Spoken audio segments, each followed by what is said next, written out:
नमस्कार मंडळी, मंगळवार मार्केटिंगच्या आजच्या एपिसोडमध्ये तुम्हा सगळ्यांचं स्वागत.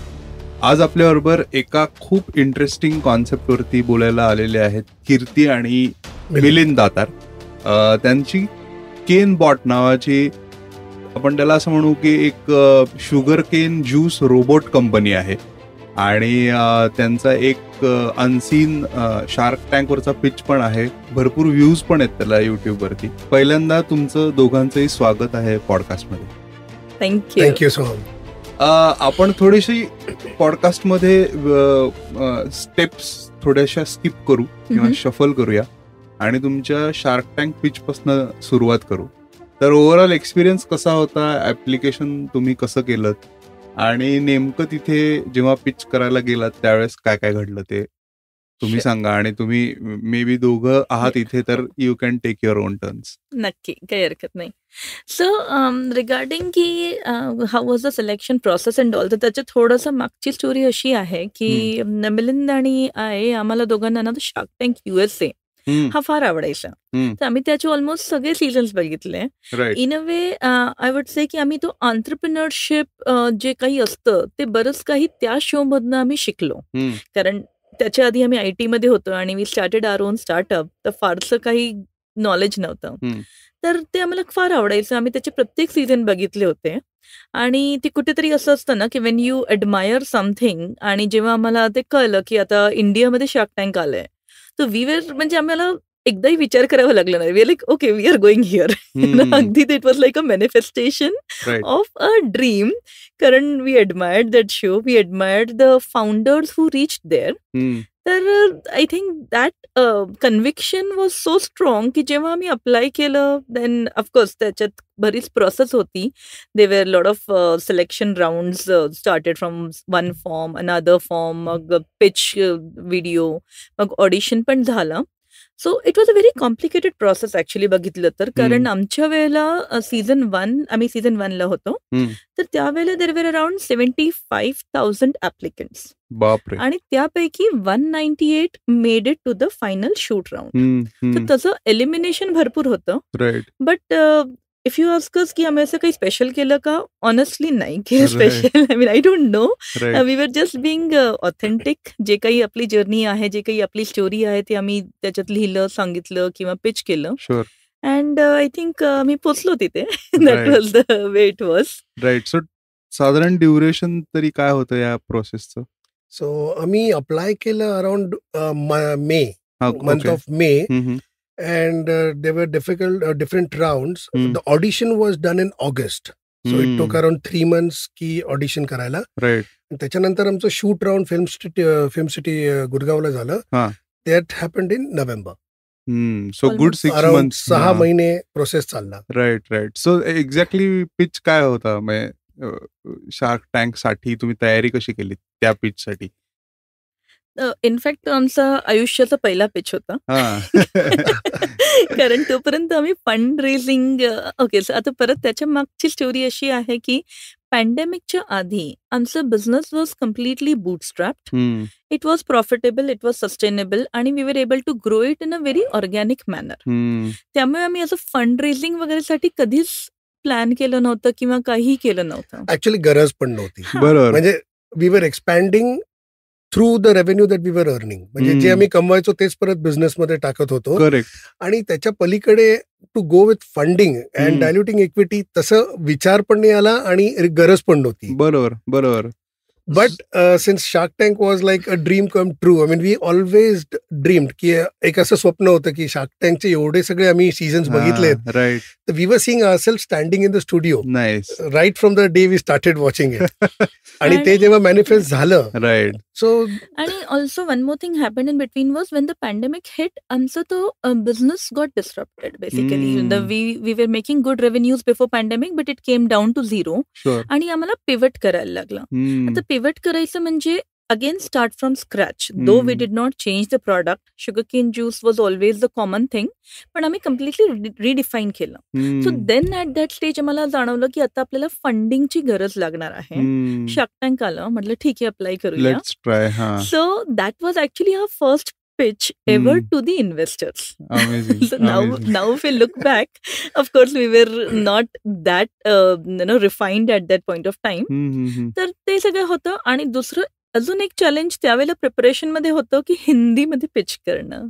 या सो टिपिकली मॅनेजमेंट लँग्वेज किंवा business language apart from English we are not comfortable. म्हणजे आपण कधी प्रयत्न पण केलेला नाहीये. पण तिकडे त्यांचं मॅन्डेटरी रिक्वायरमेंट होती की तुम्हाला हिंदीमध्येच पिच करायचं आहे, बिकॉज पूर्ण भारत देश बघणार आहे वेगळ्या वेगळ्या स्टेट्स मधनं.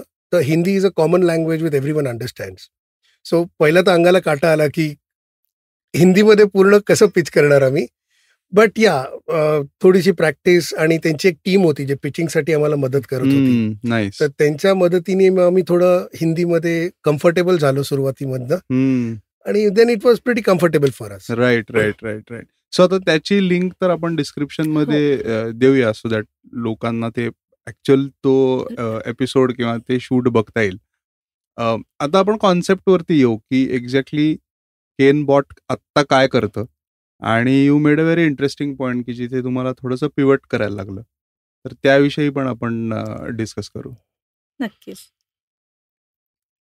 सो कोविडच्या आधीच्या काळामध्ये आमचे ऊसाची रसवंती होती, which was more of organised आणि एक स्टँडर्डाइज्ड आउटलेट्स जे आम्ही कॉर्पोरेट कॅफेटेरियाजमध्ये चालवत होतो. Post that we were already working while we were operating those kiosk. आम्ही ऑलरेडी 2 वेगळ्या व्हर्टिकल्सवर काम करत होतो की याच मॉडेलला थोडं एक्सपॅन्ड करायचं झालं तर आपण कसं करू शकू. तो त्याला टेक्नॉलॉजीला लेव्हरेज करणं भाग होतं, because without that the expansion or the scaling was a challenge. So we were already thinking about it. आणि त्या काळामध्ये आम्हाला एक थोडंसं विचार आला की आपण ह्याची जागा कशी कमी करू शकतो and all. So from there the robot aspect डोक्यात एक कल्पना सुचली आणि we were working on it already, at least at the ideation stage. आणि दुसरं असं होतं की लोक आता आमच्यापर्यंत पोहोचू नाही शकत आहेत. आम्ही कोविडमध्ये आम्ही परत त्यांच्यापर्यंत कसं पोहोचवू शकू आमचा हेल्दी ज्यूस. म्हणून आम्ही म्हटलं की आपण पॅकेज मध्ये करू, ज्याच्यावर पण आमचं संशोधन बरेच वर्षांपासून चालू होतं. Because the formulation is very difficult. Shelf life of sugar cane juice एकदा क्रश केल्यानंतर 10 ते 20 मिनिटं असतं. तर त्याला सस्टेन कसं करायचं till it reaches the customer, त्याच्यावर आमचा अभ्यास खूप चालू होता. Formulation was ready, but we kind of were not wanting to do it then because the model was already going on. बरोबर. सो आता असा एक प्रसंग आला तर आम्ही म्हटलं चला we'll start with this, and that's where we launched our packaged drinks in the middle of the COVID. Right. So when the pandemic जेव्हा आला तेव्हा जेव्हा कॉर्पोरेट आउटलेट्स बंद झाले, सो अगदी रेव्हेन्यू झिरोवर आला. तर आता काय करायचं, how do we continue as a business in the market. त्याच्यासाठी मग आम्ही म्हटलं की ठीक आहे, आपल्याकडे पॅकेज ड्रिंक्सचं R&D करून ठेवलेलं आहे, तर लेट अस लॉन्च दॅट. आम्ही ते लॉन्च केलं. पॅरलली आम्ही आमच्या रोबोटिक वेंडिंग मशीनवरही काम करायला सुरुवात केलं. बट आता रोबोटिक वेंडिंग मशीन 1 टेक्नॉलॉजिकली ही खूप ॲडव्हान्स्ड आहे, आणि 2 शेवटी तो एक हार्डवेअर ऑटोमेशनचं इन्व्हेन्शन आहे ज्याला तयार करायलाच भरपूर वेळ, पैसा, वर्ष लागणार होती. तर we knew this is a little long term project. तर तोपर्यंत काहीच न करता थांबण्यापेक्षा वी लॉन्च पॅकेज ड्रिंक. आणि fortunately we got very positive, very good response. पण जेव्हा आम्ही शार्क टँकला गेलो, now coming back to Shark Tank, तर शार्क टँकमध्ये मोस्ट ऑफ द शार्क्सनी आम्हाला ही ॲडवाईस दिली की तुम्ही ना 2 बिझनेसेस एका बिझनेसमध्ये चालवतायत. पॅकेज ड्रिंक हा एक कम्प्लिटली वेगळा व्हर्टिकल आहे आणि automation, machine manufacturing is a different business all together. तर दॅट होल फीडबॅक आम्हाला जिथे मिळालं की त्यांनी आम्हाला म्हटलं की तुम्ही कुठल्याही एका गोष्टीवर फोकस करून आधी त्याला ग्रो करा. एकदा ते ग्रो झालं की then go for the second option.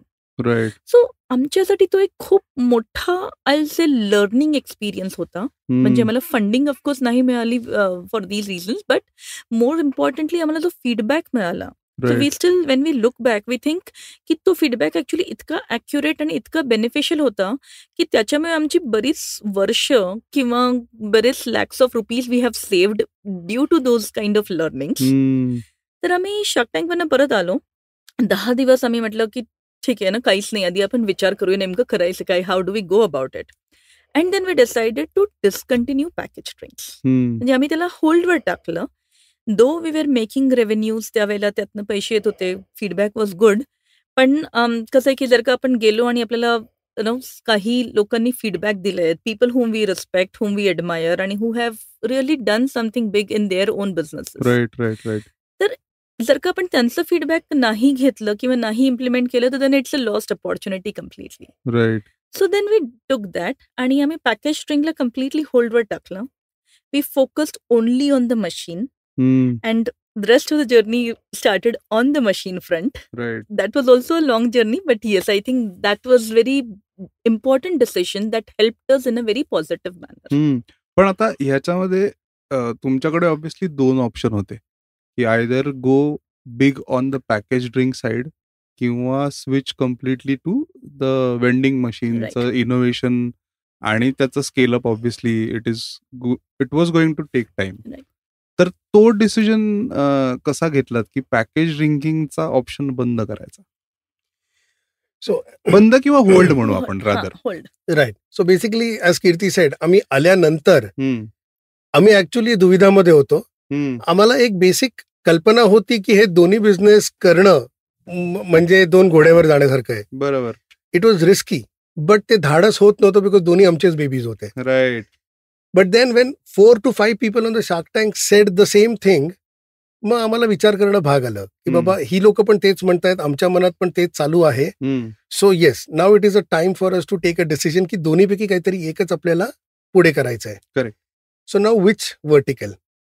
त्याच्यावर पण आम्ही बराच विचार केला की इकडनं रेव्हेन्यू मिळतोय, नक्कीच मिळतोय पॅकेज ड्रिंक्समधनं, आणि त्याचा फ्युचर पण खूप चांगला आहे बिकॉज शुगर केनचे पॅकेज ड्रिंक्स नाही आहेत बघायला गेलं तर बरोबर मार्केटमध्ये.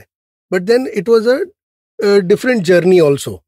वेअरएज जर का मी केनबॉटवर बघितलं the vending machine, it was a really scalable model. म्हणजे just with the help of technology, though it was going to take a lot of time and efforts, but that was a aggressively scalable model.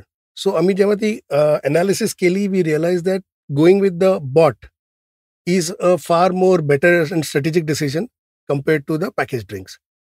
So तसं करून मग आम्ही शेवटी निर्णय घेतला की आता आपण इन शॉर्ट त्याला समराईज करायचं असेल तर शॉर्ट टर्म मध्ये it was beneficial to continue with package drink, कारण पैसे पण येत होते, it was easy to execute and all. But I think sometimes as a entrepreneur we have to think long term आणि वी हॅव टू थिंक की which investment is going to get us more results or long term success. So तो जेव्हा विचार केला तर नक्कीच आम्हाला जाणवलं की हे मशीन जे आहे it can be a game changer. कारण द बिगेस्ट डिफरन्स इज की machine is able to give the fresh sugar cane juice, आणि though it is packaged is also our own product. पण आजही जर का मला विचारलं की उसाचा रस फ्रेश किंवा बॉटल, तर ऑब्व्हियसली बाय डिफॉल्ट ताजा पाहिजे. So more than anything else तिथे पण जर का तो ऍस्पेक्ट कम्पेअर केला तर फ्रेश ऑलवेज टेक्स प्रायोरिटी. आणि देन वी थॉट की जर का आपल्याकडे हे बुद्धिमत्व आहे किंवा तो टेक्नॉलॉजी बॅकग्राऊंड पण होता आमच्याकडे, तर वाय नॉट यूज दॅट. आणि of course it was not easy, it was a very long term project, but we knew की तो जर का सक्सेसफुल झाला, जो आता झालेला आहे, तर then it can completely change the way sugar cane is juice is being served. Basically तो गेम चेंजर होऊ शकतो. राईट. आता थोडंसं आपल्याला टाइम आणि एफर्ट मध्ये if you can answer this, की जिथे मशीनची आयडिएशन स्टेज पासून फर्स्ट प्रोटोटाईप आणि मग then obviously a machine which is actually working well, प्रोटोटाईपच्या पुढचं मे बी मार्केट रेडी म्हणू आपण त्याला किंवा. सो ती कशी होती, म्हणजे टाइम आणि एफर्ट वाईज किती वर्ष लागली, काय असं थोडंसं? सो ही जी आयडिया होती मशीनची ती आली अराउंड कोविड टाइम. ठीक आहे. तर तिथपासनं त्या आयडियाला कन्सेप्च्युअलाइज करून त्याला कागदावर उतरवणं, तिकडनं जाऊन त्याचं ऍक्च्युअल इंजिनिअरिंग ड्रॉइंग काढणं आणि मग प्रोटोटाईप बनवणं, हे सगळं पूर्ण कोविडच्याच अंतरा म्हणजे ड्युरेशन मध्ये झालं. आणि the second part when I said prototype बनवायचा जो भाग आला, जेव्हा वेळ आली, ते खूपच अवघड झालं बिकॉज अगदी बेसिक पार्ट्स सुद्धा आम्हाला मिळत नव्हते. राईट. सो तो प्रोटोटाईप बनवायचं खूपच अवघड झालं होतं. But we were very persistent. म्हणजे चिकाटी एवढी होती की वी सेड आम्हाला बनवायचंय. आणि शार्क टँक मध्ये जेव्हा आम्ही ते केलं तेव्हा Wien ever you see the pitch, ते जे मशीन आम्हाला तुम्हाला दिसेल Right. ते ऍक्च्युअली प्रोटोटाईप आहे, which was purely done on, म्हणजे आम्ही फक्त हार्डवेअरवर लक्ष दिलं की फिजिबिलिटी. आम्ही उसाची स्टिक मशीनमध्ये ठेवली, ऑर्डर दिला आणि उसाचा रस निघतोय का end to end. Sure. That was our only target, म्हणजे प्रोटोटाईप मध्ये. त्याच्यावर आम्ही एस्थेटिक्सवर म्हणा किंवा इतर अपग्रेडेड सॉफ्टवेअर त्याच्यावर फारसं लक्ष दिलं नव्हतं. बरोबर बरोबर. सो त्या भागाला मला बऱ्यापैकी एफर्ट्स, वेळ आणि ऑलमोस्ट 1.5 year टूक. कारण आयडियापासून प्रोटोटाईप हा फेज ऑलमोस्ट 1.5 वर्षाचा होता. Right right right. आणि बेसिकली नवीन गोष्ट होती, म्हणजे तुम्हाला रेफरन्स पॉइंट पण नव्हते कुठेच नव्हते. इनफॅक्ट त्याच्यामध्ये एक चांगली गोष्ट अशी आहे की रेफरन्स पॉइंट कुठेच नसल्यामुळे आम्ही पेटंट फाईल केलं आणि यू विल नॉट बिलीव्ह, आम्हाला असं सांगण्यात आलंय, though we don't have a proof, की आम्हाला 6 महिन्यात पेटंट ग्रँट झालं. And somewhere this is the fastest patent that has been granted in India so far. अगदी 6 महिन्यामध्ये आमचं पेटंट ग्रँट झालं आणि by the time the prototype was also kind of ready. Right. So आता हे ऐकताना खूप इंटरेस्टिंग वाटतंय, पण एक्झॅक्टली हे मशीन फंक्शन कसं करतं? Right.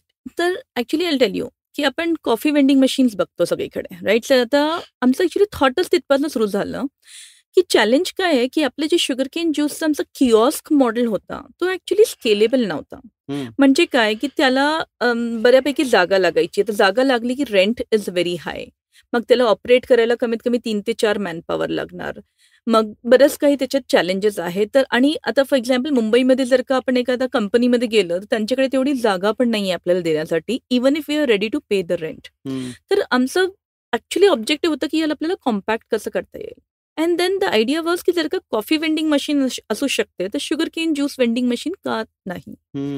So we actually thought of vending machine, but the challenge is की आपल्याला त्याच्यात ज्यूस बनवून नाही ठेवायचंय. आपल्याला त्याच्यात ऍक्च्युली उसाच्या कांड्या ठेवायच्या आहेत. So what we have done now is की ही जी मशीन आहे त्याच्यामध्ये शुगर केन स्टोअर करण्यासाठी आपल्याकडे जागा आहे. So we actually load sugar cane sticks inside. त्याला पण व्यवस्थित UI वगैरे दिलेलं आहे, टच स्क्रीन आहे. तिथे जाऊन customer can select what they want. त्याच्यात त्यांना लिंबू टाकायचे, आलं टाकायचे, तो सगळा प्रोव्हिजन पण आहे. Make the payment. एकदा त्यांनी पेमेंट केलं की पुढच्या 30 सेकंदात फ्रेश ज्यूस तयार होऊन ग्लासमध्ये ऑटोमॅटिकली पडतो आणि ती ग्लास ऑटोमॅटिकली बाहेर येते. आता याच्यात सगळ्यात मोठं ऍडव्हान्टेज काय की जेवढी स्पेस लागते एका किऑस्कला त्याच्यापेक्षा याला ऑलमोस्ट आय से 80% जागा कमी लागते. हो, म्हणजे आपलं रेंट फॅक्टर जो आहे तो वी कॅन कन्सिडर की 80% लो झाला. किंवा जिथे स्पेस नाहीये, फॉर एक्झाम्पल एअरपोर्ट्सला किंवा मॉल्सला जिथे किंवा ऑफिसेसमध्ये, तिथे पण आता ही मशीन कन्व्हिनियंटली आपल्याला ठेवता येऊ शकते.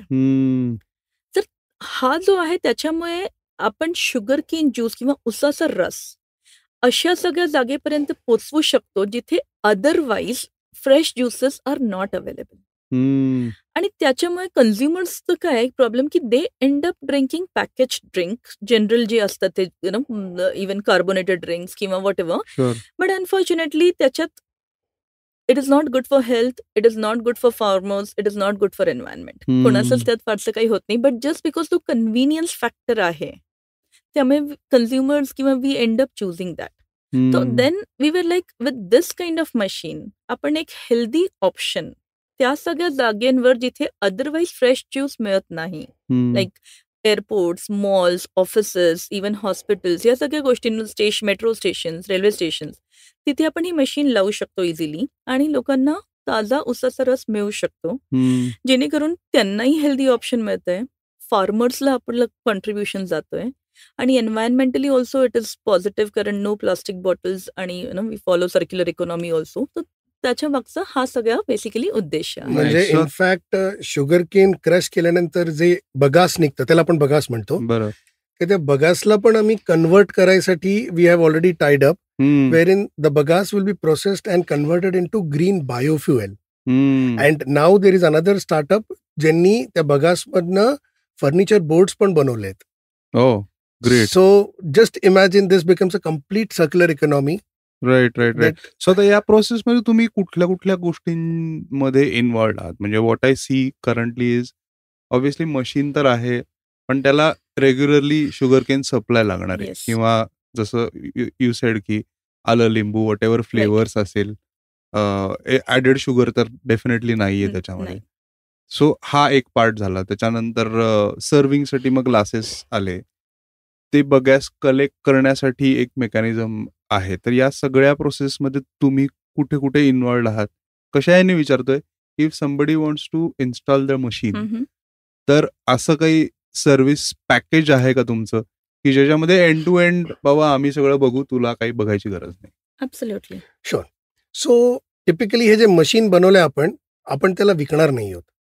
कारण की मशीन कितीही चांगलं झालं, शेवटी ऊस कसा आहे त्याच्यावरनं रसाची क्वालिटी डिसाईड होणार आहे. Sure. So typically the supply chain of raw material is also equally important. So overall model असं असणार आहे की आपण मशीन न विकता in the long run whenever we start the franchises, सुरुवातीला आपण कंपनी ऑपरेटेड ठेवणार आहोत. And once the technology and the supply chain is stabilised, मग आपण फ्रँचायझी मॉडेल सुरू करणार आहोत. So if somebody takes a franchise, त्याला पूर्ण रॉ मटेरियल सप्लाय चेनची जबाबदारी पण आमच्याकडे असणार आहे. Right. It will be supplied through us. Even the flavours, the add-ons, ते सगळं आपण आपल्या थ्रू सप्लाय होणार आहे. So the franchise will just have to operate and ensure that the basic SOPs are followed. Correct. Talking about flavours, add-ons, हे सगळं आपण we are going to outsource. Right. Vendors. Right. End to end basically तिथे service slash product त्यांना मिळणार. तुम्ही machine विकत घ्यायचं नाहीये, पण तुमच्याकडे मशीन आलं तर बाकी सगळ्यासाठी तुम्ही कुठे धावपळ नाही करायची. Everything you get it at your place. So typically त्याच्यामध्ये ते पेमेंटचा जो भाग आहे तो किती, from a layman's point of view, की किती रुपये भरल्यावरती एक ग्लास आपल्याला रस मिळतो? तर आता त्याच्यातही कसं आहे की हा सगळं इन्व्हेन्शन किंवा इनोव्हेशन करायचं मागचा उद्देशच तो होता की आपण त्याला लोअर प्राइसिंगला कसं ठेवू शकू. आता फॉर एक्झाम्पल आता मी कॉफी बरोबर जर का कम्पेअर केलं, so when they organised coffee industry, जेव्हा CCD आला, आता रस्त्यावर आपल्याला कॉफी 10 रुपये 20 रुपये मिळत होती, पण जेव्हा CCD आला सडनली 200-250ची कॉफी होती. Sure. But that is very high cost a customer has to pay for going to an organized or just to get a hygienic cup of coffee. म्हणजे of course there are a lot of other things in that. So called hygienic. हो. तर आमचं हे होतं की उसाच्या रसाला आपल्याला तसं नाही करायचं. I mean see, because what happens is the moment you make something sophisticated, तुम्ही किऑस्क टाकला, ब्रँडिंग केली, लाइटिंग लावलं, की तो कॉस्ट रेंट मॉलमध्ये द्यायला लागेल. तो कॉस्टच एवढं होतात की ultimately then you have to sell that juice also at a very high price, और that coffee also at a high price. पण आम्हाला ते नव्हतं करायचं, कारण भारतामध्ये उसाचा रस हा एक सगळ्यात स्वस्त किंवा कॉस्ट इफेक्टिव्ह मध्ये मिळणारा प्रोडक्ट आहे. It is a common man's product. बरोबर. आणि we wanted to keep it that way. तर जसं मी सांगितलं की आपला जो मशीन कॉम्पॅक्ट आहे त्याच्यामध्ये आपल्याला रेंट आपण 80% कमी झालंय, किंवा मॅनपॉवर कॉस्टही कमी लागतंय, कारण आपल्याला प्रत्येक दुकानावर 3 ऑपरेटरची गरज नाहीये आता. 1 person can manage multiple machines raw material. तर त्यामुळे आपण जे ज्यूस विकणार आहोत त्याचं कॉस्टही आपण खूप कमीकडे ठेवलेलं आहे. एक साधारण 30 रुपये is something, yes, very basically consumers can get. आणि दॅट टू विथ म्हणजे हायजेनिक आहे, प्युअर आहे, कारण आपण बर्फ टाकत नाही, तरीही चिल्ड आहे कारण आपलं मशीन रेफ्रिजरेटेड आहे. तर मुळात ऊस फ्रेश असतो आणि चिल्ड असतो, त्यामुळे ज्यूस जे आहे ते चिल्ड आहे. तर आज रोड साईडला बी जर का आपण बघितलं तर 25 रुपयापर्यंत ऊसाचा रस मिळतो विदाऊट बर्फाचा. तर आपण त्याला थोडंसं मार्जिनली हे करून 30 रुपयापर्यंत आणून, पण we are keeping it for 30 rupees, let's say in a office premises or in a mall, जिथे आपल्याला अदरवाईज या कॉस्टला काही गोष्टी मिळत नाही. So that's the way. त्याचं मागचं पूर्ण मॅथमॅटिक्स बसवण्यामागे हा innovation was very important. Amazing, amazing. So आता हे एक आपल्याला ग्रांट पण मिळाली होती Maharashtra, was it central government का महाराष्ट्र गव्हर्नमेंट? Central government. तर त्या ग्रांट विषयी पण सांगा, कारण that grant was for innovation किंवा टेक एनेबल्ड स्टार्टअप साठी किंवा. करेक्ट. सो ते पण थोडंसं आपल्या लिस्नर्सला ऐकायला आवडेल. शुअर. सो सर्वात आधी तर मी असं सांगेन की बऱ्याच ऑन्टरप्रिनर्सला आजच्या तारखेला माहिती नाहीये की गव्हर्नमेंट ऑफ इंडियाकडनं बऱ्याच प्रकारच्या ग्रँट्स मिळतात. राईट. आणि त्या ग्रँट्स कशा आहेत की इट इज सेक्टर ॲग्नॉस्टिक. म्हणजे वेगळ्या वेगळ्या सेक्टरसाठी वेगळ्या वेगळ्या ग्रँट्स आहेत आणि प्रत्येक स्टेजसाठी सुद्धा त्यांच्याकडे वेगळ्या वेगळ्या ग्रँट्स आहेत. म्हणजे if there is a body DST, department of science and technology, right from ideation to prototype to MVP to commercialisation, प्रत्येक स्टेजसाठी DSTच्याच मार्फत त्यांना वेगळे वेगळे ग्रँट्स मिळू शकतात. I am just giving you one example. तशा बऱ्याच ग्रँट्स आहेत. तर आणि अनफॉर्च्युनेटली जेव्हा आम्ही सुरुवात केली तेव्हा the entire information was spread across on the internet आणि it becomes a very herculean task.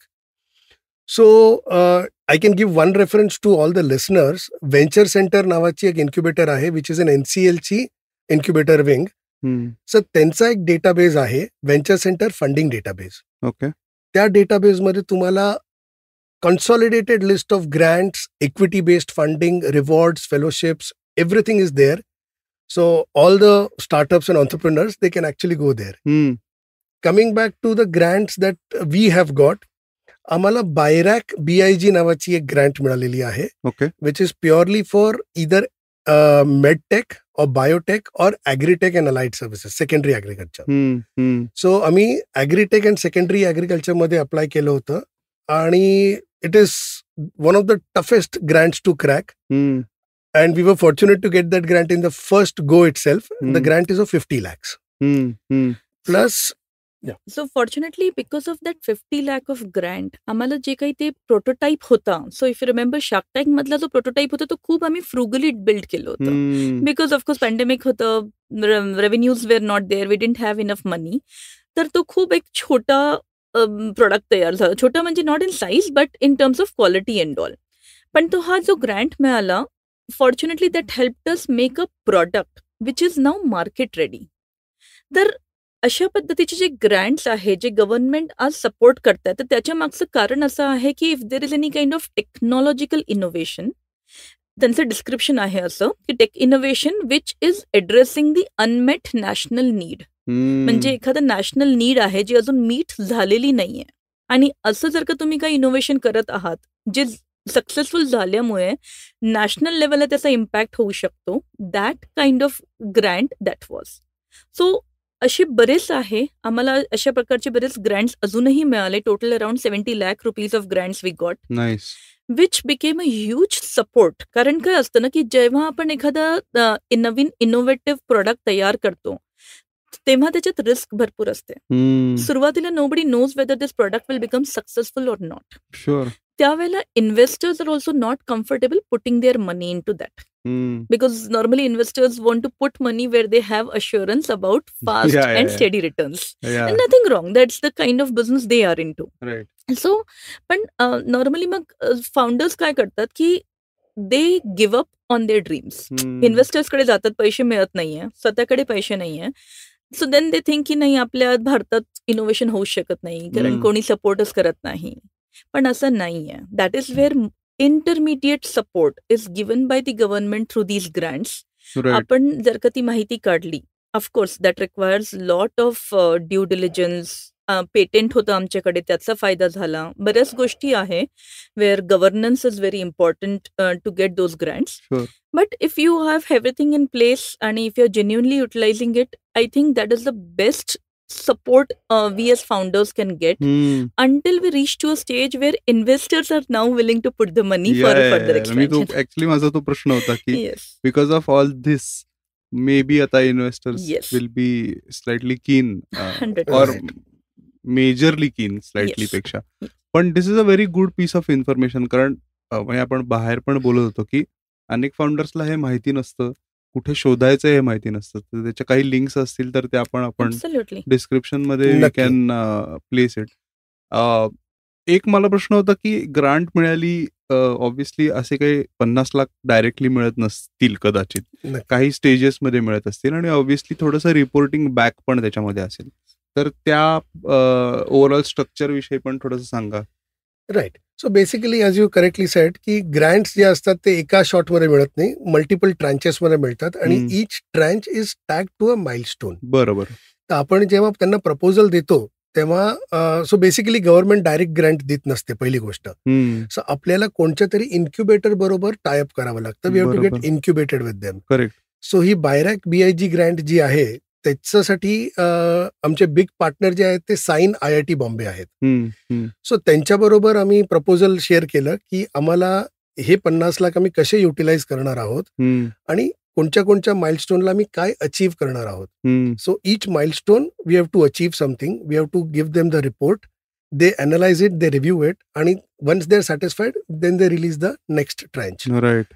असं करता करता ऍट द लास्ट स्टेज जेव्हा आपण मिनिमम वायबल प्रोडक्ट म्हणतो रेडी आहे, त्याचा एक शेवटचा सेंट्रल रिव्ह्यू होतो which is done by the central team, आणि मग ते रिव्ह्यू झाल्यानंतर मग ते शेवटची ट्रँच रिलीज करतात. तसं प्रत्येक ग्रँटमध्ये माइलस्टोन बेस्ड इन ट्रँच वर असतं. आता from a investors point of view either किंवा ऑर आपण how is the interest from the government side? I feel की त्यांना तो एक चांगलं पोटेन्शियल दिसत असू शकतं ह्या सर्व्हिस स्लॅश प्रोडक्ट मध्ये, की जिथे ऑब्व्हियसली शुगर केन फार्मर्स सुद्धा इन्व्हॉल्ड आहेत. तर have you gotten any feedback on that किंवा इंटरेस्ट? येस, इनफॅक्ट ग्रँट्स जे आहे that is a first step. Okay, आता याच्या पुढे government also does investment on equity as an investor. Wow. Yes. Okay. So grant comes grant comes to us without giving any equity. Yeah. ठीक आहे, आम्ही त्यात equity दिली, पण ते आता प्रोडक्ट तयार झाला, आता त्याला आपल्याला कमर्शियलाइज करायचं आहे. सो त्या प्रत्येक ग्रँटच्या नेक्स्ट लेवल्स मध्ये they have equity investment. In fact आम्हाला ऑलरेडी अप्रुव्हल मिळालेलं आहे, वेरिन आता ते इक्विटी इन्व्हेस्टमेंट करतायत as an investor for commercialising this project. आता परत त्याच्यातही स्टेज वाईज आहे की फर्स्ट फेज कमर्शियलाइज करण्यासाठी लेट्स से अनदर 50 लाख आहे.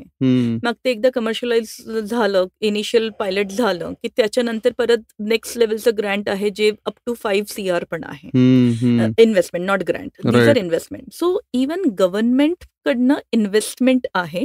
ऑफकोर्स ते अगेन इन्क्युबेशन सेंटरला घेतात बरोबर, किंवा को इन्व्हेस्टरला घेतात, पण तो एक पूर्ण ट्रॅक आहे. आणि त्याच्याशिवाय ऑफकोर्स जे रेग्युलर आपले इन्व्हेस्टर्स आहेत तो ट्रॅक पण आहे. हे दोन्ही गोष्टी कंबाईन करूनही याच्या पुढची जर्नी कम्प्लीट होऊ शकते. So now we can have co-investors who can join us with this equity funding that we have got from the government. Yeah, which is also amazing. म्हणजे जी सो बेसिकली हे इतकं flexible असू शकते government, किंवा ज्याला आपण असं म्हणू की आपण त्या दृष्टीने कधी बघितलेलं नसतं. म्हणजे आता हे तुम्ही सांगायच्या आधीपर्यंत मला ऑनेस्टली माहिती नव्हतं. मे बी तुम्हालाही ते डिस्कवरच झालं असेल की अरे असं असं होऊ शकतं. आणि overall as you both are saying की ह्याचा इम्पॅक्ट जो आहे तो खूप चांगल्या प्रकारे होऊ शकतो, किंवा त्याला आपण असं म्हणू की हॉरिझॉन्टल इम्पॅक्ट पण आहे ह्याचा. तर त्यामुळे तो खूप छान गोष्ट आहे ती, आणि ती गव्हर्नमेंट सपोर्ट सिस्टीम असणारच आहे. फक्त आपण ती मे बी एक्सप्लोर करत नाही ऍज अ आपण एक्सप्लोर करत नाही. आणि ऑफकोर्स त्याला लागणारे डॉक्युमेंटेशन म्हणा किंवा ती प्रोसेस म्हणा, समटाइम्स ती प्रोसेसही थोडी कॉम्प्लेक्स असल्यामुळे कुठेतरी रेझिस्टन्स येतं आणि माणूस म्हणतो जाऊ दे मला नाही करायचं, तो एवढा मोठा फॉर्म कोण भरणार. No, that is the kind of attitude. पण नो इन्व्हेस्टमेंट पेक्षा चांगला रेझिस्टन्स आहे. I will point out 2 things for the founders out here. एक बेसिकली परसिस्टन्स असतो आणि एक दुसरा रेझिस्टन्स असतो. राईट. सो पहिली गोष्ट, जर का तुमच्याकडे खरंच खूप चांगली आयडिया आहे आणि you have a strong belief की ही आयडिया खूप चांगली आहे, पण इन्व्हेस्टरसाठी आता that is not good enough, but there are multiple avenues, आणि ती तुमची चिकाटी असली पाहिजे. आम्ही बरंच इंटरनेटवर बसून खूप रिसर्च करून शेवटी आम्हाला हे सगळं कळालं. नंबर 1. नंबर 2, बऱ्याच लोकांना लाज वाटते विचारायमध्ये. That is a resistance. निर्लज्जपणाने तुम्ही मार्केटमध्ये उतरा, प्रश्न विचारा, यू विल नॉट बिलीव्ह कुठनं तुम्हाला रिप्लायज येतील which you not have expected. आणि त्याच्या व्यतिरिक्त त्या रिस्पॉन्सेसवरनं तुमचं खूप चांगलं पुढे फ्युचर डिफाईन होतं. So BIRAC when we got to know through a friend who is into food industry but has nothing to do with technology or agri-tech. त्यांनी आम्हाला सांगितलं असा एक सेशन आहे, तुम्ही अटेंड करा, बघा तुमच्या कामाचं आहे का. आम्ही फक्त ते एक तासाचं सेशन अटेंड केलं आणि trust me, that was the first thing we went through the grant process. त्याच्यानंतर मग आमचा खूप जास्त अभ्यास झाला आणि now we have a huge repository. In fact listeners are more than welcome to kind of get in touch, and I would be more than happy to help them in grants and other things. Thanks a lot.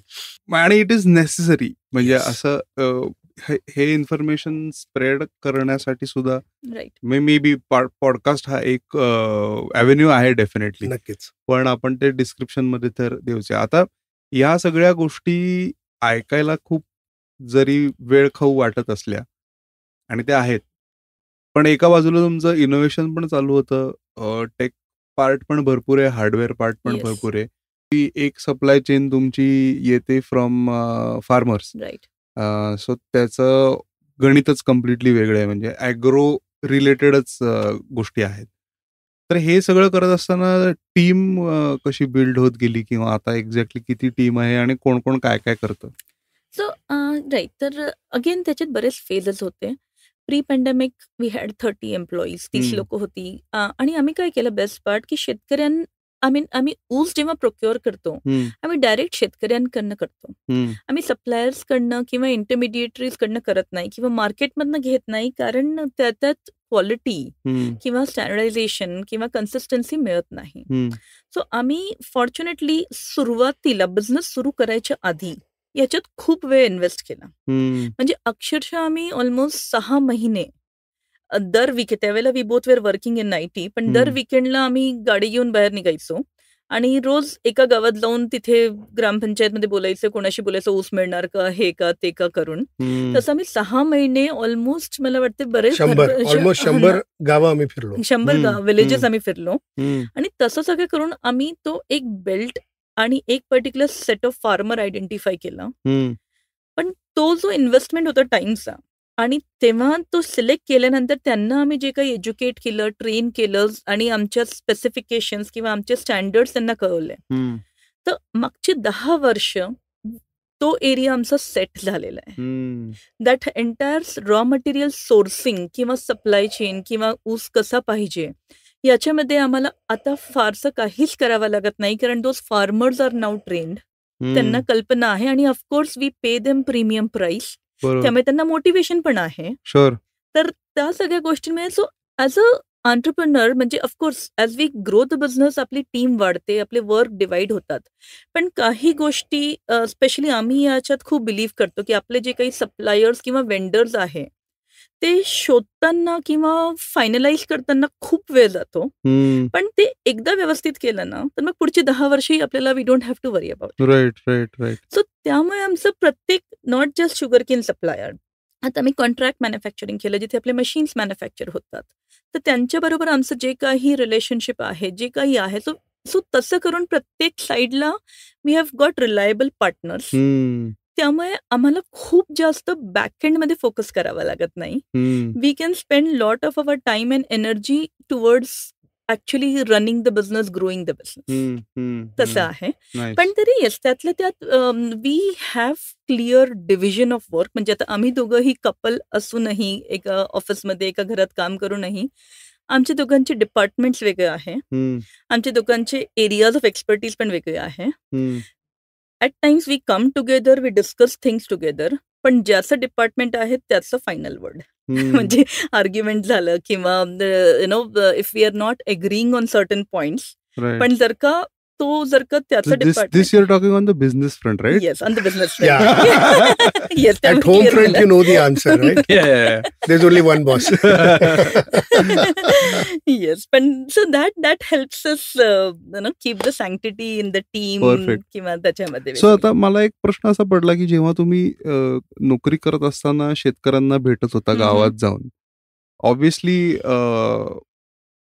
तो experience कसा होता? कारण की तुम्ही म्हणजे I believe की IT मध्ये इतकी वर्ष काम केलेले, आपण जनरली फक्त गावामध्ये ट्रिपला जातो किंवा टाइमपासला एक डे आउटिंग आहे किंवा 1 डे आउटिंग आहे.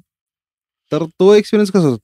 That is part A. आणि पार्ट B, जेव्हा तुम्ही सांगत होता की मला ऊस हवाय, पण तुमच्याकडे त्यावेळेस काही प्रोडक्ट नव्हतं, you are not able to, maybe आपण असं डायरेक्टली की XYZ अमाऊंट देऊन एवढा माल उचलला, तो माल उचलून तुम्ही ठेवणार कुठे? नक्कीच. तर तो what was the conversation like? So अनेक निराळे आम्हाला एक्सपिरियन्सेस आलेत. राईट. काही शेतकरी अगदी ब्लंट होते. ते म्हणाले तुम्ही वेडे झालायत, तुम्ही आयटीची लोक आहात, आयटी मध्येच बरे आहात, या सगळ्या भानगडीत पडू नका, असं करून त्यांनी आम्हाला गावातनं अक्षरशः हकललेलं पण आहे. बर. काही बरेच चांगली लोक, पण त्यांना कळलं की ते म्हणजे त्यांना बेसिकली बिझनेस मॉडेलच कळालं नाही किंवा व्हॉट एव्हर, त्यांनी अगदी प्रेमात सांगितलं की आपण बघू, विचार करू आणि मग कळवतो तुम्हाला. They never came back to us. So असे म्हणजे ऑलमोस्ट सगळ्यांनीच आम्हाला नकार दिला होता वेगळ्या वेगळ्या प्रकारांनी. काही खूप चांगले होते, सोबर होते, काही अगदीच ब्लंट होते. पण त्यातल्या त्यात आम्हाला एक जाणवलं की we needed somebody who is an educated farmer. ज्याला टेक्नॉलॉजी बद्दल नसेल माहिती तरी तो थोडासा शिकलेला सवरलेला अर्बन सेटअप मध्ये म्हणजे आलेला माणूस आहे तसा. सो द कॉन्ट्रॅक्ट फार्मर ज्याच्याबरोबर आम्ही फायनल करार केला तो थोडासा शिकलेला माणूस आहे आणि त्याला बिझनेस संबंधित पण कल्पना आहे. Who understand the business point of view आणि who understand the farming point of view. Right. So तसं जाऊन शेतकऱ्यांशी कसं करायचं आणि त्यांना आमचे पूर्ण पॅरामीटर्स जे आहेत ते त्याला बऱ्यापैकी लवकर कळायला आणि he could manage the whole show and he is the same person. So actually त्यांचं नाही म्हणण्याचं कारण मी सांगते की आमची जी काही एक्सपेक्टेशन्स होती ते त्यांच्या हिशोबाने युटोपियन होती. Example like. So I tell you, example असं आहे ना की जेव्हा आपण एखादा ब्रँड क्रिएट करतो तर ब्रँडसाठी रॉ मटेरियल मध्ये स्टँडर्डायझेशन लागतं. बरोबर. ठीक आहे. तर आता आम्ही काय केलं होतं की आम्ही त्याच्या आधी actually we went to sugar cane research institute in Coimbatore. तिथे गेलो आम्ही सायंटिस्ट बरोबर एक साधारण 8 दिवस स्पेंड केले. आम्ही खूप रिसर्च केलं की शुगर केन, त्याच्या व्हरायटीज काय असतात, कुठल्या वयात किती साखर कंटेंट असतो, रोज कन्झम्पशनसाठी how much sugar content is appropriate, अशी बरेच होते. आणि त्याच्यावरनं आम्ही आमची स्पेसिफिकेशन्स तयार केल्या की आम्हाला ना याच व्हरायटीचा ऊस पाहिजे, याच वयाचं पण पाहिजे, वय म्हणजे 11 महिने 12 महिने. राईट. सो ऊसाचं बेसिकली आता शुगर फॅक्टरीसाठी जो ऊस लागतो तो एक साधारण 15-16 महिन्याचा ऊस असतो, कारण त्यांना शुगर कंटेंट खूप हाय लागतो, कारण त्यांना शुगर बनवायची त्याच्यावरनं. बट फॉर ज्यूस आम्हाला तेवढं मच्युअर्ड शुगर केन नाही पाहिजे, कारण शहराकडे लोकांना खूप स्वीट गोष्टी आवडत नाही आणि डेली कन्झम्पशनसाठी आम्हाला तेवढं शुगर कंटेंट पण हाय नकोय. आम्हाला कमी वयात ऊस हार्वेस्ट करून पाहिजे. आता त्यांचा प्रॉब्लेम होता की ठीक आहे तुम्ही किती एकर मधनं घेणार. आता एका एकर मध्ये कमीत कमी 50 टन ऊस येतं, 50-60 टन. आमचा बिझनेस सुरुवातीला खूप छोटा. ते म्हणाले तुम्हाला रोज आठवड्याला किती ऊस घेणार, तर म्हटलं आठवड्याला आम्ही 2 टन घेऊ. ते म्हणा तुम्ही आठवड्याला 2 टन घेतलं तर माझं 50 टनचं जी शेती आहे ते 25 दिवस चालणार आणि ते अर्धवट तोडून अर्धवट ते ऑल दीज रिक्वायरमेंट जे आम्हाला फ्रेश ऊस पाहिजे. असंही नाही की आम्ही एकदा हार्वेस्ट करून ठेवलंय आणि मग ते घेऊन जातोय.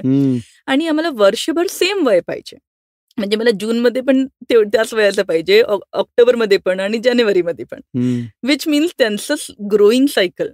तर हे सगळं अगदी त्यांना अरिथमेटिक त्यांच्या डोक्यातच बसेल. म्हणजे थोडक्यात त्यांचं पूर्ण कल्टिवेशन प्रॅक्टिसेस बदलण्याची गरज आली होती. करेक्ट.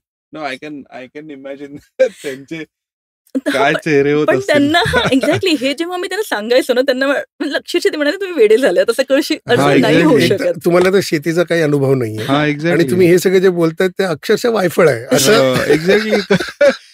कारण की आणि एका बाजूला obviously you are standing in opposition with साखर कारखाने, म्हणजे तसं जर बघायला गेलं तर सप्लाय चेनच्या आहे फक्त. Honestly not very tiny in front of them. नाही, म्हणजे कसं की जसं व्हॉट यू राईटली सेड की मला साधारण एका वयाचा ऊस जर का मला माझा 50 टन कोणीतरी घेऊन जाणार आहे फॅक्टरीचा जो वर्षानुवर्ष घेतोय, तर मग मी ते ब्रेक कशाला करू सायकल, हा एक ऑब्व्हियसली होता. आता मला अजून एक क्युरिओसिटी आहे की या सगळ्या गोष्टींपर्यंत जेव्हा तुम्ही पोहोचत होतात, शेतकरी एक भाग झाला, पण रिसर्च इन्स्टिट्यूट असेल तर तिथे तुम्ही काय टाईपनी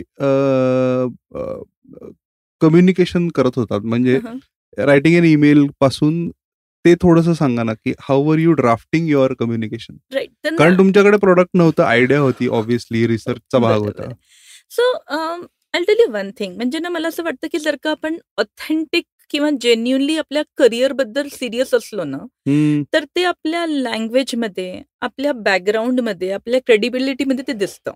म्हणजे जेव्हा मी आयटी मध्ये पण जॉब केलं ना, सो समहाऊ तो जॉब पण एवढं पॅशनेटली केलं की आजही लिंक्डइनवर गेले तर आमच्या लिंक्डइनवर 15 रेकमेंडेशन आमच्या मॅनेजर्सचे वगैरे असतील त्यावेळेसचे. सो तो एक क्रेडिबिलिटी आपला क्रिएट होतो.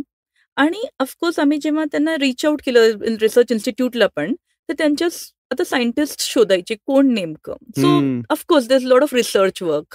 आणि त्यात मिलिंदचं एक ऍडव्हान्टेज असं आहे की he is a very networked person. He has a huge network. तर त्याचं असं आहे की every person in this world is my second or third connection. Nice. Not from LinkedIn perspective किंवा तसं नाही, but in general. म्हणजे मी कोणाला तरी ओळखतो जो त्याला ओळखतो. तेवढं कनेक्शन मी काढू शकतो. So those things also help a lot in the entrepreneurial journey. आणि हा नेटवर्क जे आहे ते ओव्हरनाईट ऑफकोर्स बिल्ड होत नाही. It is something, I mean if I have to talk about him, 20 वर्ष आधी ज्या कलिग बरोबर तो जॉब करत होता, आजही त्याच्या बर्थडेला तो त्याला फोन करतो.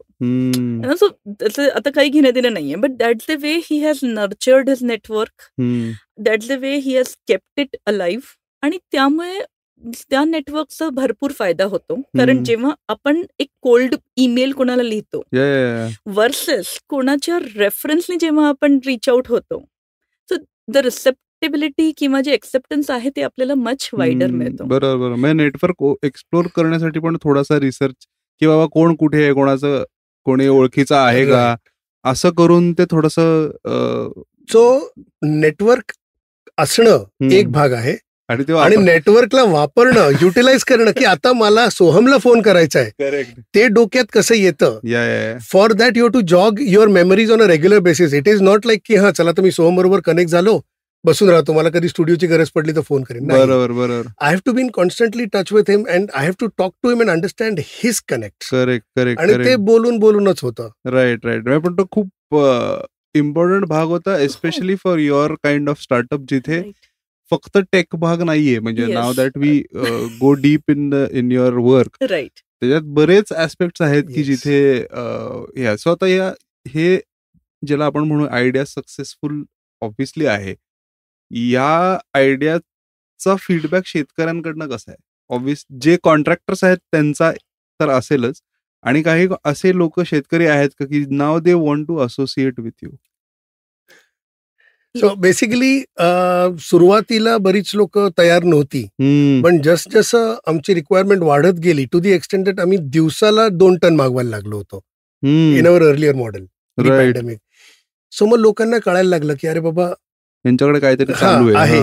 सो आम्हाला अक्षरशः नाशिक पासून सांगलीपर्यंत कित्येक शेतकऱ्यांचे फोन येत असतात की आमच्याकडे 1 एकर आहे पासून आमच्याकडे 10 एकर आहे ते 50 एकर आहे. सगळ्या टाईपचे शेतकरी आम्हाला फोन करतात आणि they keep on telling us की कधी पण असेल तर प्लीज सांगा, मला एक चान्स द्या. आणि याच्यात आय टेल यू शेतकऱ्यांचं सगळ्यात मेन काय त्यांना दिसलं किंवा कळलं की शुगर फॅक्टरीजला ना ऊस देणं सोपं आहे, पण त्यांचे जे पेमेंट सायकल्स आहेत ते त्यांना पेमेंट करतात 1.5 वर्षानंतर. Right, seriously. आज 1.5 वर्ष, 1.5 वर्षाची it is not regular. So if you have to come to the saying it is not regular. ते खूप अनप्रेडिक्टेबल आहे, कधी मिळतात कधी नाही मिळत, कधी खूप उशिरा मिळतात. But in our case it was like regular. आम्हाला जमलं तर वीकली, जास्तीत जास्त बाय वीकली, म्हणजे प्रत्येक दुसऱ्या आठवड्याला तुम्हाला तुमचं पेमेंट मिळणार. सो जेव्हा वर्षानुवर्ष आम्ही दररोज 2 टन ऊस घेतोय आणि एव्हरी वीक किंवा every 15 days when we are making the payment to the farmer, तर त्याचे जे कॅश फ्लो आहे आणि त्या कॅश फ्लोमुळे त्याचा एंटायर फॅमिलीचा जो काही स्टेटस आहे in terms of they started educating their children better. मुलाला पुण्यात पाठवलं शिकायला, इंग्रजी माध्यमामध्ये, इंग्लिश मीडियम मध्ये त्यांच्या मुलांना टाकलं. एक उदाहरण देऊ शकतो. एक शेतकरी आहे, बरेच शेतकऱ्यांबरोबर आमचं आहे तसं. तर एक शेतकरी ज्याचे 7 एकर जमीन होती सुरुवातीला 2000 म्हणजे जेव्हा मी सुरू केलं तेव्हा, बरोबर, over a period of time आज त्याच्याकडे 35 एकर जमीन आहे. बापरे. म्हणजे 5x he has grown as a farmer, he has grown 5x. कारण जेव्हा कॅश फ्लो रेग्युलर असतो ना तेव्हा त्यांनाही बरंच काही त्यातनं करता येतं. आणि हे जेव्हा सगळ्यांना दिसायला लागलं शेतकऱ्यांना, so of course then they started approaching us. पण सी आय टेल यू, ज्या शेतकऱ्यांचं चांगलं झालंय त्यांची पण तेवढं फेथ होतं आमच्यामध्ये.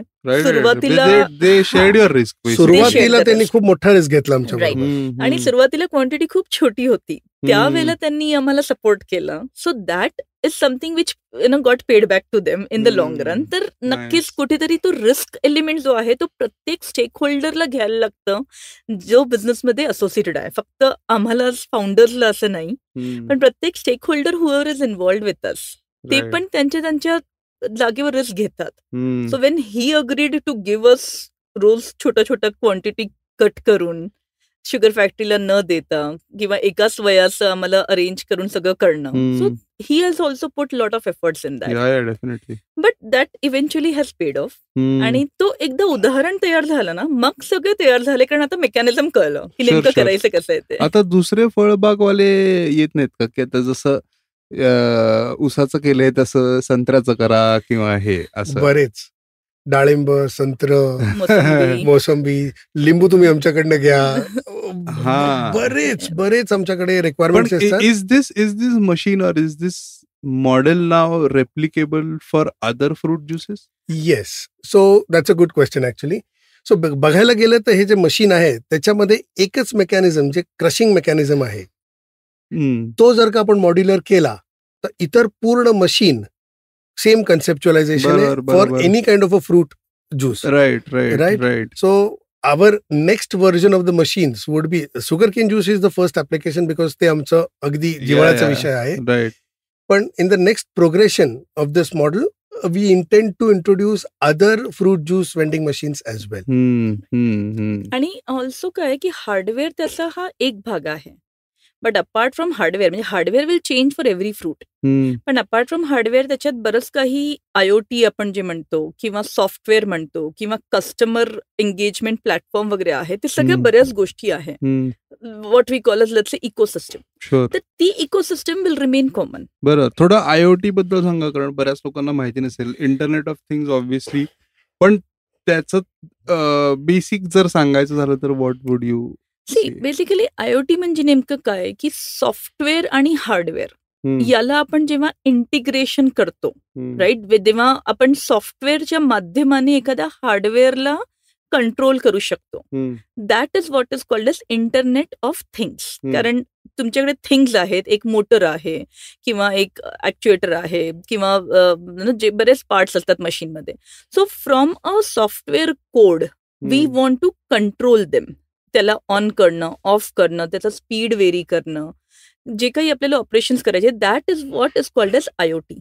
इट्स अ इंटिग्रेशन किंवा कॉम्बिनेशन ऑफ सॉफ्टवेअर आणि हार्डवेअर टुगेदर. तर आता आधी काय की जे हार्डवेअर डिव्हाइसेस असायचे, दे वर डम हार्डवेअर डिव्हाइसेस. त्यांना एकदा सुरू केलं की ते काम करत राहणार until somebody goes and turns off the switch. पण आता हे IoT जे वापरून आपण स्मार्ट डिव्हाइसेस तयार करू शकतो. एक उदाहरण देते, आमच्या मशीनमध्ये सेल्फ क्लिनिंग मेकॅनिझम आहे. म्हणजे काय की आपण प्रोग्रामॅटिकली शेड्यूल करू शकतो की प्रत्येक लेट्स से उदाहरणार्थ 15 मिनिटाला त्यांनी त्या मशीनला वॉश करायचंय. सो आता हा 15 मिनिट हा हार्डवेअरमध्ये नाही टाकलाय आपण, हा आपण प्रोग्रामॅटिकली केलंय. तर जर का उद्या मला वाटलं की नाही 15 मिनिटनं खूप फास्ट जास्त होतंय, अर्ध्या तासाला आपल्याला क्लिनिंगला काही हरकत नाहीये, so I can just go and make that change in my software की 30 मिनिट्सला क्लिनिंग सायकल रन करायची. Amazing. So that is where IoT comes into picture. It's a combination of software आणि hardware actually. Right. So basically even lot of sensor driven notifications right come to us. म्हणजे आता समजा आपल्या मशीनमध्ये आपण X kg of stock ठेवलाय, तर आपण त्याला प्रोग्रामॅटिकली असं केलंय की जेव्हा 25% त्याचं बफर येतं, स्टॉक येतो, तेव्हा it sends a notification to the operator on his mobile saying that machine number so and so 25% stock उरलाय, प्लीज जाऊन रिप्लेनिश करा. So these are kind of notifications, alerts और इवन वॉर्निंग. म्हणजे predictive maintenance नावाचा जो concept आहे. So सेन्सर्सचं जर का टॉलरन्स वेगळा होत गेला, then it sends a notification saying that possibility that हा sensor breakdown होणार आहे. So that message will go to the technician. He can go and look at the sensor, required change it. Predictive म्हणजे आपण ते machine खराब होईपर्यंत थांबणार नाही, कारण त्याच्यामुळे मग सेल लॉस होतो. तो प्रेडिक्टिव्ह मध्ये आपल्याला आधीच सांगेल, so we can take the actions. Right. So typically जसं म्हणजे ई कॉमर्स स्टोअर ज्याला आपण म्हणतो त्याच्यात कशी इन्व्हेंटरी मॅनेजमेंट असते, नोटिफिकेशन असतं, जे सगळं सॉफ्टवेअर लेवलला चाललेलं आहे. हे एक्झॅक्टली तुमचं हार्डवेअर लेवलला सुद्धा हे करू शकतो. आणि ते फिजिकली ऊसाचं वजनावरनं आपल्याला सांगतो की आता एवढंच किलो ऊस राहिलाय. Right. So it is physically measuring it आणि देन इन्फॉर्मिंग अस. कमाल. नाही बऱ्याच स्टार्टअप फाउंडर्स बरोबर गप्पा मारतो, पण एवढे कष्ट केलेले बहुतेक तुम्ही दोघं फाउंडर दिसताय, कारण की राईट फ्रॉम खूप धावपळ ऑब्व्हियसली भरपूर डिरेक्शनला तुमची झालेली आहे, विच इज व्हेरी नाईस. कसं वाटतं आता overall when it sees the light, तर ते कसं फिलिंग आहे? So I mean honestly we breathe sugarcane. म्हणजे बरीच लोक आहेत जे पण तेच म्हणतात की you are actually married to sugarcane. Right. So yes, when we are seeing that the light at the end of the tunnel, आणि आता दिसतंय की मशीन रेडी झालंय, and with the help of the funds that we are going to get very soon, we'll be able to commercialize it. It's like a dream come true. But at the same time, what next? हा पण एक विचार सतत डोक्यात असतो की चल आपण कमर्शियलाइज केलं झालं, पण आता ह्याच्यामध्ये अजून आपण कस्टमरसाठी किंवा from a technology point of view काय इम्प्रोव्हायझेशन करू शकतो. सो दॅट ती चालना it's an ongoing thing. Right. So आता ओव्हरऑल आपले मशीन्स कुठे कुठे लागतील, काय म्हणजे लोकांना कुठे बघता येतील, कारण आय एम शुअर की क्युरियोसिटी डेफिनेटली इन्क्रीज झाली असणार आहे ऑलरेडी. सो बेसिकली आम्ही बीटा लॉन्च आता केला होता नुकताच. तर दॅट इज वेन आम्ही बीटा लॉन्च मध्ये एक ट्रायल लॉन्च म्हणू शकतो आपण. तिथे आम्ही तो कस्टमर एन्व्हायरमेंट मध्ये मशीन कसं ऑपरेट करते वगैरे ते सगळं केलं. That was successful. आणि आता कमर्शियल लॉन्च, जे ऍक्च्युअल लॉन्च आहे, तो आमचा प्लॅन आहे ऑक्टोबरमध्ये करायचा. तर नक्कीच पुण्यात आपण सगळ्यात आधी करणार आहोत, कारण we are based in Pune. आणि initial few machines will be installed in some companies आणि काही मॉल्समध्ये पण, जेणेकरून रेग्युलर लोकांना पण त्याचा ऍक्सेस मिळेल. आणि हळूहळू the plan is then Mumbai आणि पॅन इंडिया. आणि अल्टिमेट फॅक्टर्स की हा जो काही ऑटोमेशन किंवा टेक्नॉलॉजीचा ऍडव्हान्टेज आहे, त्याचं लॉंग टर्म गोल असा आहे की we want to take sugarcane juice to the global market. आणि नॉट जस्ट मशीन, पण as much as possible export Indian sugarcane, आपल्या शेतकऱ्याचा ऊस आपल्याला जगभरात कसं पोचवता येईल. कारण आमच्याकडे ती पण आम्ही टेक्नॉलॉजी डेव्हलप करतोय की ऊसाची शेल्फ लाईफ आपण कसं वाढवू शकू. त्यातले 6 महिने करू शकता येईल का, जेणेकरून आम्ही ऑलरेडी आम्हाला काही सक्सेस मिळालंय त्याच्यात, जेणेकरून आपल्याला त्यातले उद्या दुबईला ऊस पाठवायचंय आणि या मशीन इन्स्टॉल करायची आहेत, किंवा सिंगापूरला करायची आहे, किंवा जगात कुठेही करायची आहे, तर ते आपल्याला करता येऊ शकतो. कारण त्या कंट्रीजमध्ये, या सगळ्या कंट्रीजमध्ये ऑटोमेशन याच्यावर खूप जास्त डिमांड आहे. कारण ऑफकोर्स त्यांच्याकडे लेबर नाहीये आणि ते सगळं आहे. आणि ऊसाचा रस हा ग्लोबली डिमांडेड ज्यूस आहे, कारण लोक त्याच्याकडे हेल्दी किंवा डिटॉक्स अशा बऱ्याच त्याच्यामध्ये कॅरेक्टरिस्टिक्स आहे. So the long-term vision is ki we want to take sugarcane juice to the global market, and we want to take Indian sugarcane to the global market. Amazing. And if I have to tell you about our personal vision, आम्हाला उसाच्या रसाला भारताचं national drink बनवायचं आहे. Amazing. If you see, we have a national animal, we have a national bird, we have a national fruit. We don't have a national juice.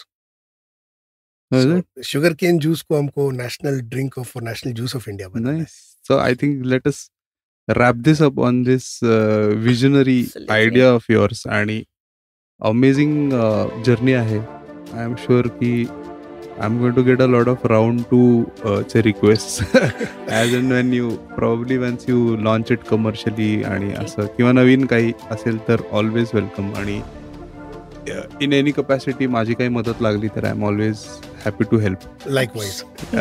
So next time आपण probably एका बाटलीत juice घेऊन, रस घेऊन उसाचा podcast करूया. So कीर्ती आणि Milind, thanks a lot. खूप मजा आली, खूप शिकण्यासारखं आहे. आणि all the best for cane boss. Thank you for having us here. आणि खूप मजा आली बोलून. Very interesting conversation. Thank you. Yes. तर मंडळी, भेटूया एखाद्या इंटरेस्टिंग ऑन्ट्रप्रेनरवर गप्पा मारण्यासाठी पुढच्या आठवड्यात. तोपर्यंत राम राम.